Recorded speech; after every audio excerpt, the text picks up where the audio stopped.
Broadcasts of HIKI NŌ are made possible by the support of viewers like you. Mahalo. And by Bank of Hawaii Foundation, investing in Hawaii's future by promoting collaboration, critical thinking, and other 21st century skills through HIKI NŌ. Kamehameha Schools, empowering Hawaiian keiki to explore, discover, and inspire. ABC Stores, a local company helping to transform education and develop Hawaii's workforce through bold learning initiatives like HIKI NŌ. Next on HIKI NŌ, stories from across our island chain. In my grandmother's farm, she was the first to teach us the nutritional value of insects. She would point at them and say, "That's food." Find out how a Kauai farmer is raising a six-legged food source for humans, crickets. Meet a young woman who bravely faces an everyday battle with depression. Find out what to do with mangoes that are picked too soon. Meet a virtuoso ukulele player who has learned to make so much more with less. Learn how a kawaii business that serves coffee also serves the community. See how a community pool has become much more than just a place to the people who swim there. And find out what a group of volunteers is doing to eradicate an invasive plant species from Kauai waters. Stay tuned for these stories and find out why students who created them felt compelled to explore these particular topics. All on this episode of HIKI NŌ. Can do.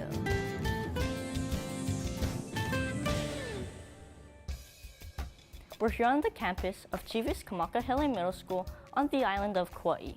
We decided to tell the following story of a company that turned to crickets as a sustainable food source. I mean, who thought of crickets as food? We saw them at a farmer's market a few years ago and wanted to learn more about their unique livestock and their cricket farm. Here's our story. So, I'm gonna just turn them around. You're gonna see the crickets. I spent all my time while I was there in my grandmother's farm. She was the first to teach us the nutritional value of insects. She would point at them and say, "That's food." And we thought, yeah, maybe if there was famine, right? But we understood the concept behind it. Crickets may not look particularly appetizing, but Lourdes Torres, co-owner of Sustainable Boost, hopes to change your mind. There is a big ick factor surrounding insects, especially in the United States and North America. I have to deal with that ick factor, right? And crickets just seemed like something that people can look at and accept. Sustainable Boost is a Kauai-based company that grows and makes nutritional powders that you can add to your foods. The cricket and taro blend is one of Torres' most unique and popular products. In making the decision to farm, I realized that I had to educate people about my product, especially something as non-traditional as crickets, right? It's a non-traditional source of protein. So once I started farming them, I wanted to be able to bring them to people and teach them how to use it and how easy it is to incorporate in your daily foods. Torres is a regular at local farmers markets and community events, where she encourages the curious with a taste of cricket cuisine. She says crickets aren't just good for the body, they're also good for the environment. They are a sustainable form of protein in terms of the amount of natural resources they use, and they're nutritionally dense. So you get a high yield with a low impact crop. And we wanted something that was super sustainable. And that's our mission, to farm crops that have a low impact on the planet. Torres uses a donated shipping container to create a controlled environment and feeds them a rich plant-based diet. So we start early and we have to feed our livestock and take care of our livestock, except ours is a miniature livestock. So it's similar to the average farmer's life in that it's a ton of work, but I'm so passionate about what we do that I am super happy. I cannot imagine being anywhere else right now. They may be small in size, but Torres hopes her crickets can make a big difference in the way people think about food. This is Keith Villanueva from Chiefess Kamakahelei Middle School for HIKI NŌ. HIKI NŌ is on Instagram. For show updates and a peek behind the scenes, follow us on Instagram at HIKI NŌ Can Do. We We're here today on the campus of Maui High School, home of the Sabres on the island of Maui. We decided to tell the following story of Kawena Kekuewa, a teen with a new outlook on life after years of bullying and depression. We felt that her vulnerability, strength, and story were reflective of us not only as teenagers, but as people. Here's our story, An Everyday Battle. I actually used to self-harm myself. I got it right there on my left arm so that every time I have the feeling of hurting myself, I can look at it and it'll remind myself to stay strong. For 18-year-old Kahului resident Kawena Kekuewa, her floral tattoo serves as a reminder of her self-inflicted cuts and the person she once was. There were so many things that went wrong during 2018, and I honestly thought I couldn't take it anymore. I did a lot of things that I wasn't proud about. When I finally hit my lowest point, it was eye-opening to me. 'Cause none of it was ever worth the risk. I finally admitted to myself that I have a mental health problem, and I finally wanted to get better. Getting better took many creative forms for Kawena. The first step to getting over your ex is to get rid of everything that reminds you of them. YouTube has definitely given me that voice that I thought I would never have. It's given me an outlet where I could actually speak my mind, and I've spent almost all of my life caring about what other people thought, and I have gotten to the point where in my life where I don't care what other people say anymore. I just keep doing the things I love to do. That's all that matters. A healthy network of friends has also served as a catalyst for change. This was a letter from one of my best friends on my 18th birthday. I really wish for you to be happy, Kawena. Whatever it takes, I will help you through it. Now I know that I'm never truly alone. I know there's someone I can always turn to, and that gives me satisfaction and just hope. Now, Kawena's hope thrives. In the videos she creates, I'm not gonna lie, I really love having my short hair. her friends, and the life that she lives today. This is Joshua Lee from Maui High School for HIKI NŌ.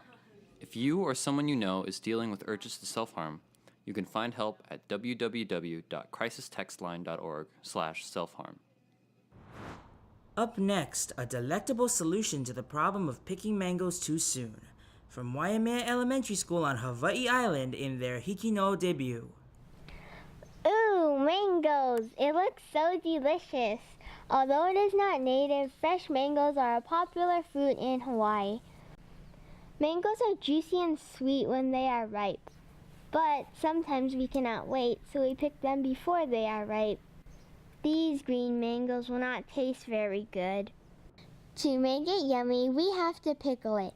There are many different ways to make pickled mango. First, peel about 8 clean mangoes and cut them into thin slices. Have an adult help you with this. Place the sliced mangoes in 4 pint-sized glass jars. Now, make your pickling liquid. Start with 1 cup of vinegar, add 1 tablespoon of sugar, 1 tablespoon of rock salt, and 2 3/4 cups of water. Have an adult mix together these ingredients in the pot and boil it. Then remove from heat and cool for 20 minutes. Pour the sauce over the mangoes. Seal the bottle. Refrigerate for at least 24 hours. This makes the bitter mango delicious. This is Kaylee Hirayama from Waimea Elementary School for HIKI NŌ. Hi, my name is Julia Forrest, and we're on the west coast of Oahu at Waianae High School. On July 15th, we covered the 48th annual Ukulele Festival, where we met an inspiring young ukulele player named Nick Acosta. We decided to tell Nick's story to display the determination and perseverance of the people here on Oahu. We also decided to tell the story as a way to inspire the next generation of people here in Hawaii and across the world. Here's our story. For Nick Acosta, the ukulele is his top pick. I really do enjoy the ukulele. I think I was 11 when I first started, so about 10, 15 years already I've been playing. Once I start playing, then It's like I'm in a different place, I guess, how to explain it. However, something was missing. I was just born this way. The doctors don't know for sure what happened. With this, there have been some challenges when playing. So I guess people just rest their right arm to secure the ukulele in place. But that's why I would sit when I play. So I just rest it on my leg so it doesn't go anywhere. But I had trouble on the faster songs, to play faster, or yeah, because every time I would play faster, I would try pick notes and chords. The ukulele would slip here and there, but eventually I got the hang of it. Without a fret, he strummed past his obstacles with the help of ukulele teacher Roy Sakuma. And he was just strumming. And so with that, I told him that I could teach him to play the melodies, but he had to trust me. Roy just took me under his wing and taught me. He didn't treat me any different, treated me like any other person, which I liked, you know. I don't want to be treated different. Taking him under his wing, Roy has enabled Nick to strum on the heartstrings of people all across Hawaii. We were performing at the Kauai Ukulele Festival. And after his performance, an elderly lady came up to Nick and said, "You just touched my heart. You were amazing."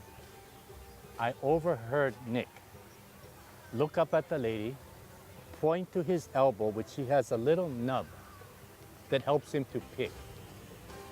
He said, "I thank God for giving me this nub."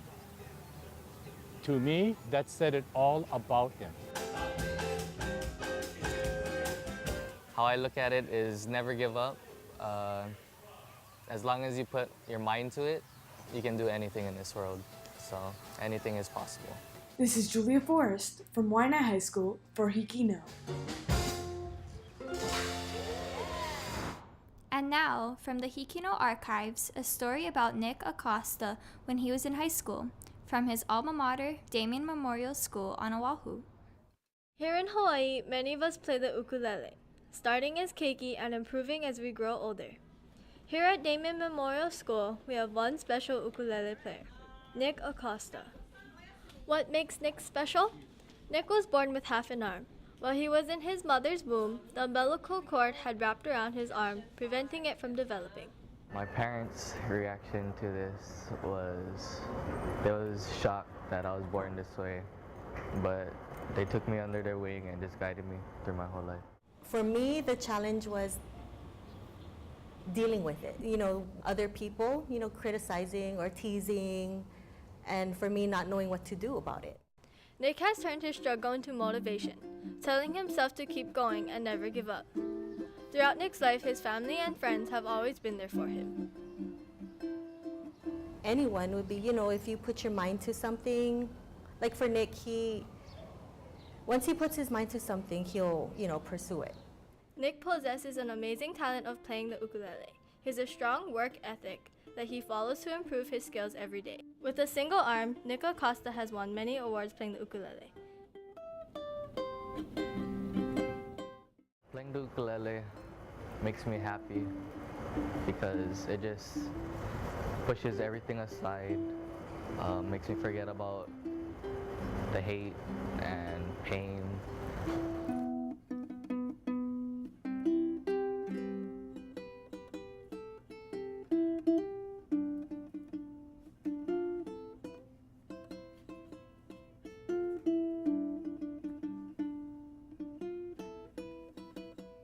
Other than playing the ukulele, Nick has participated in various sports while growing up, such as football, paddling, and soccer. He's competitive, respectful, and hardworking. Nick trains and plays hard, showing that he doesn't need to be treated differently.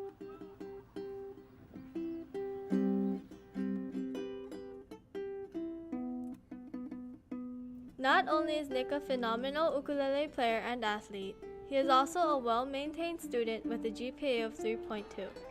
Most of all, he is a wonderful friend to his fellow Damien classmates. We're really close, we have this like joking around kind of relationship. We just mess with each other, have fun, and we're always there for each other whenever we need it. With the support of his family and friends, he has managed to pursue his goals and let nothing stop him.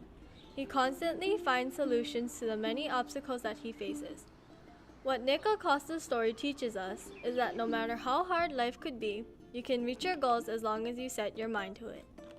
This is Casey Kimoto from Damien Memorial School for HIKI NŌ. We're here on the campus of Maui High School in Lihue, Kauai. We decided to tell the following story of Ha Coffee Bar, a local coffee shop located in the heart of Lihue, whose purpose is to not only serve coffee, but to serve the community and its members. Telling the story will show how small acts of kindness can make the world a better place, one sip at a time. I have 2 8-ounce cortados. And so you probably know that the essence of the word ha in Hawaiian is breath of life. And that idea is not just based in the exchange of breath, but actually in giving back and people exchanging life and working together. For us, we had a strong heart to want to serve the community, but we didn't want to spend all our time to raising money. And so wherever my family, wherever we go, our desire is to invest. Our desire is to plant roots and to serve the community.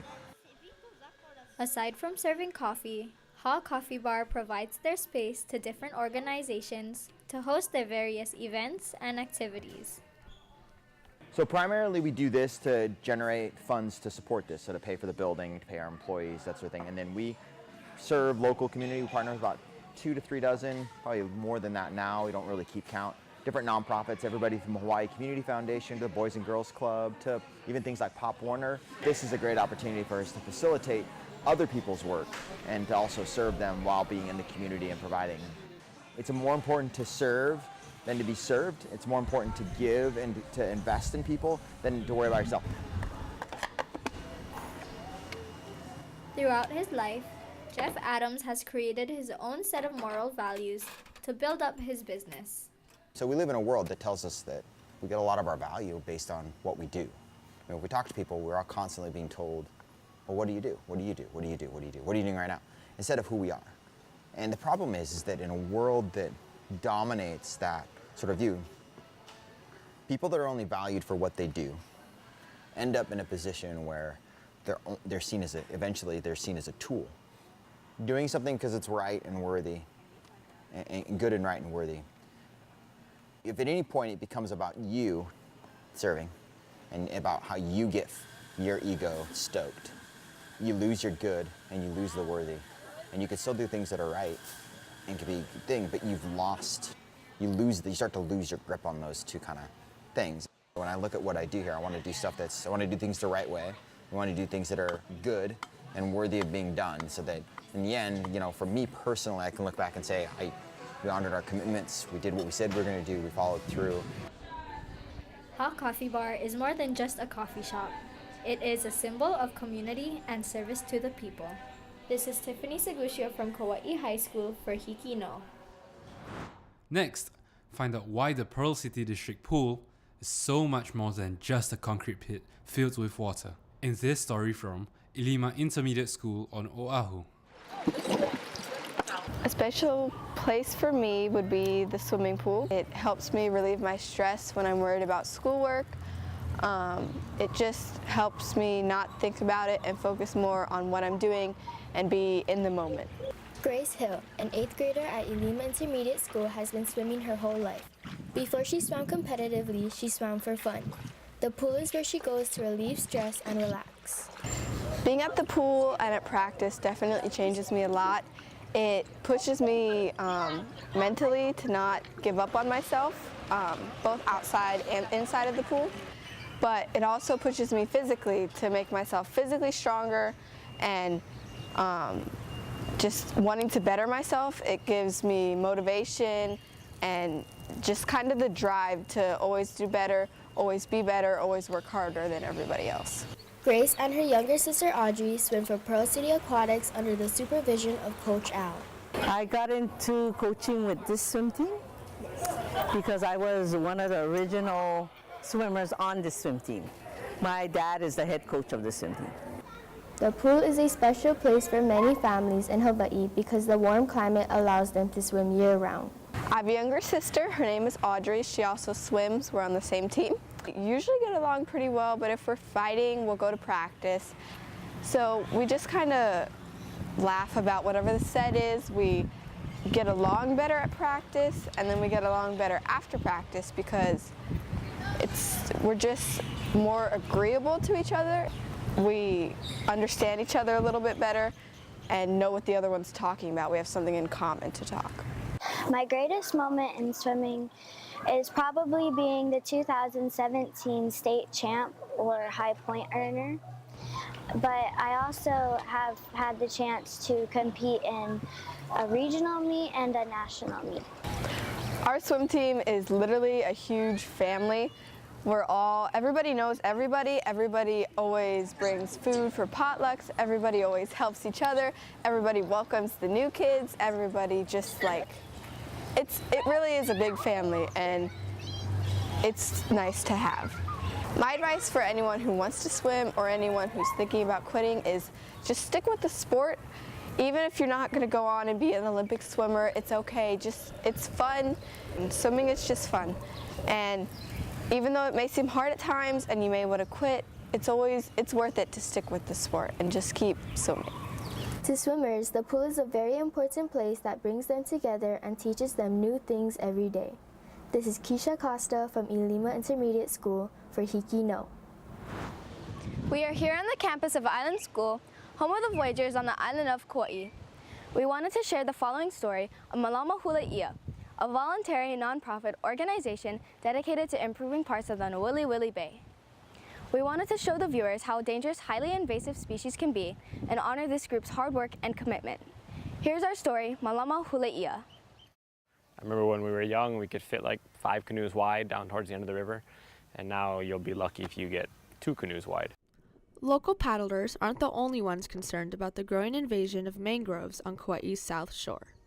Mangrove, a type of tree that grows in brackish water, was introduced to Kauai by the sugar plantations in order to stabilize the soil and protect the coastlines. It did its job, but then once those mama plants started giving out seedlings, then it did more than what it was intended to do. One of its victims is Alakoko Fish Pond, a rare example of ancient Hawaiian aquaculture. Legend has it, this freshwater habitat was built by Menehune. Now, mangrove is dismantling their work. It's really doing bad for our shorelines and the ponds, our taro patches, anything touching fresh water that it can float seedlings to. The mangrove's thick, exposed roots smother native life below. Caretakers are working to stop this invasion before it gets worse. Oh, it makes big changes in the ecosystem. If the mangrove is not reduced, if we don't even try, it will totally cover that river, and it will cover Alakoko Fish Pond, and it will cover a considerable amount of the land area there. It will cut off the flow of water that comes down from the mountains and the salt water that comes in from the sea.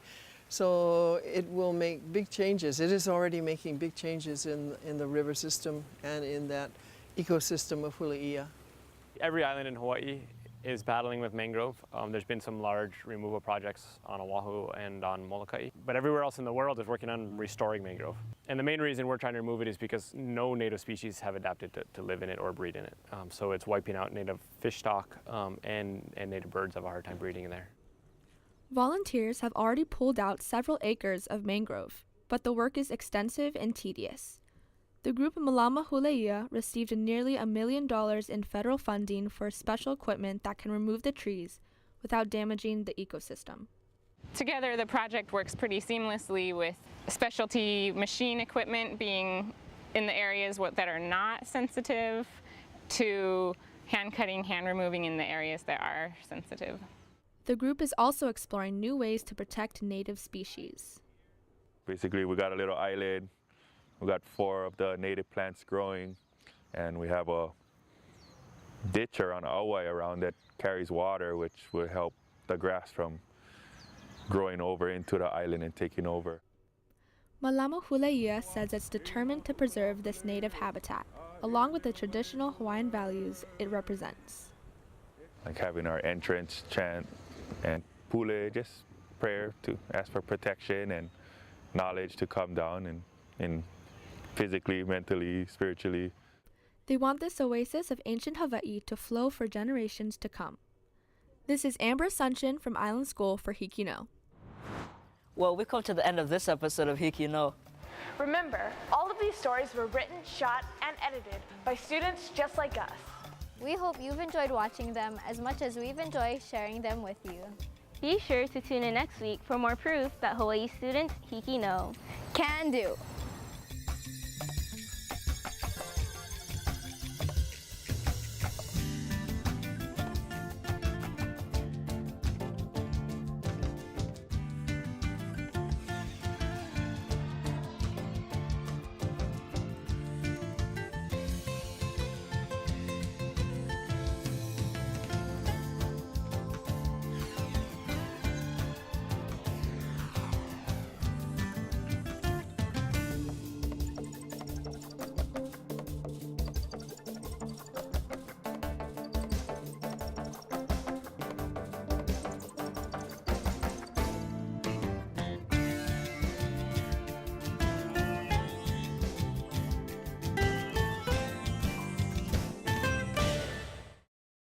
Broadcasts of HIKI NŌ are made possible by the support of viewers like you. Mahalo. And by Bank of Hawaii Foundation, investing in Hawaii's future by promoting collaboration, critical thinking, and other 21st century skills through HIKI NŌ.